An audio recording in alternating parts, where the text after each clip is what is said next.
अहिल्यानगरच्या शेतकऱ्याने 20 गुंठ्यात केली मेथी. अवघ्या 30 दिवसात उन्हाळ्यात कमवले हजारो रुपये. फक्त 20 गुंठे क्षेत्र आणि अवघे 30 दिवस मेथीच्या उत्पादनातून शेतकऱ्याने घेतले 70,000चे उत्पन्न. नारायणराव पिंजारी असं या शेतकऱ्याचे नाव असून ते श्रीरामपूर मधील गोंडेगाव येथील रहिवासी आहेत. फक्त 20 गुंठे क्षेत्रात मेथीची यशस्वी लागवड करत उन्हाळ्यातही नफा कमवता येतो हे आपल्या प्रयोगातून सिद्ध करून दाखवले आहे.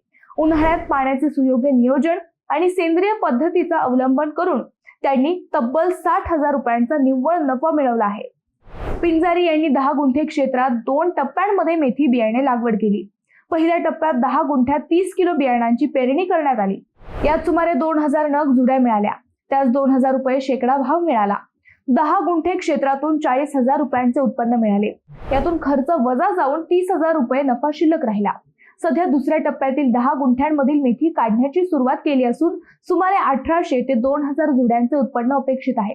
येथेही तितकेच उत्पन्न निघेल अशी त्यांची अपेक्षा आहे. एकूणच त्यांना 30 दिवसांच्या कालावधीतच तब्बल 60,000 रुपयांचा निव्वळ नफा शिल्लक राहिला आहे. पिंजारी यांचा हा प्रयोग इतर शेतकऱ्यांसाठी नक्कीच प्रेरणादायी ठरणार आहे.